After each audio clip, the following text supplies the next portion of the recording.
ได้ back to down south to the same old place ด้วยคดีความผิดที่ถูกตั้งเขาบอกว่าฮิปฮอปดันไม่เข้าตลาดของแนวเพลงไทยที่คุกที่ขังฮิปฮอปก็ไม่ใช่เรือนจำแต่เป็นความคิดและอคติของแต่ละคนนั้นที่ใจกับอูนะฟังแต่ใจไม่เคยกำเนิดเสร็จแล้วเป็นที่สักจะทำในเพลงได้เปิดก็เพราะมึงแค่อยากจะดังก็ได้หรือไม่ได้ตังค์ย้อนกลับไปดูถึงวันกูทำเพลงไปส่งไว้ค่ายฟังแต่เขาบอกว่าฮิปฮอปไม่นานก็คงจะตายพูดมาไม่ได้เฟกก็หากูเศร้าใจ we still alive come on ใครบอกว่าฮิปฮอปมันตายรถพอเตรียมเปิดซาวด์เรนจ์ไงจะแบกกลับ on the way to ภาคใต้ให้กูรู้ว่าฮิปฮอปไทย still alive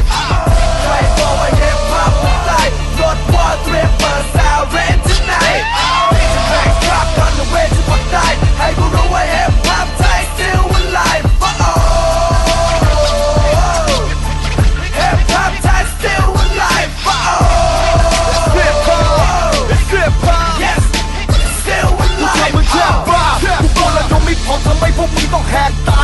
แล้วก็แคบมากมันตอนประท้วงประชาธิปไตยในยุคสุดจินดาเพื่อไม่มีเผด็จการเป็นแรงบันดาลใจทำให้ผมไทยเป็นตำนานมันยังไม่อวสานกูปฏิวัติกันต่ออีกสักตั้งก็พอพวกมึงก็รู้กูใครคุณเหมือนออกซิเจนให้กับวงการฮิปฮอปไทยเขาไม่กูมาสานต่อมันกูว่าคือลูกใหม่แรปเป็นสไลด์แล้วกูจะกู้ชีพมันก็หน่วยกู้ภัยที่ทำไปมันไม่ได้กระตั้งมาฟังอย่าผลตอบแทนกูไม่ต้องการอะไรแค่ the DJs up and just pass the mic allora vai sulla strada fatte nevada faccia così sono qui con la razza non basta così quando sono qui il spettacolo lì now sing it like this ใครบอกว่า hip hop มันตายรถพอเตรียมเปิดซาวด์เรนจ์ไงจะแบกกลับ on the way to ภาคใต้ให้กูรู้ว่า hip hop Thai still alive ใครบอกว่า hip hop มันตายรถพอเตรียมเปิดซาวด์เรนจ์ไงจะแบกกลับ on the way to ภาคใต้ให้กูรู้ว่า hip hop Thai still alive ฟังใจขึ้นมา hip hop Thai still alive Break that shit up Yes still alive มึงรู้ the king is in the building จะให้พิสูจน์เฮียอะไรอีกพวก fucking children 17 ปี in the game เด็กหาแถวเนี้ยมาทำเป็นแอดว่าแม่งไม่รู้จักมาแน่Southside มึง better tell them สุขุมพัน flow BKK can't run yo ก็วีเอกเป็น 5,000 flow hip hop สยามเจ้าเดียวที่พอจะส่งออกมันสั้น yo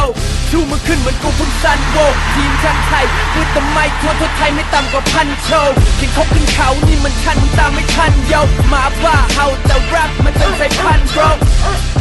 ส่งสายมาปั๊มหัวใจ hip hop มึงควรจะหยุด represent แต่มึงหัวใจกิ๊กก๊อก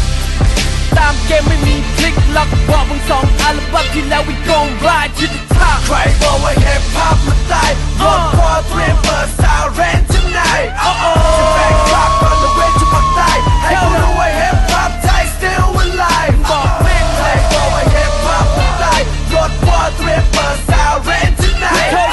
จะแบกกลับ on the way to ภาคใต้ให้กูรู้ว่า hip hop Thai still alive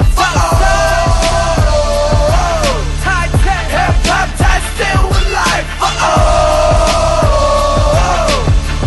Yes still alive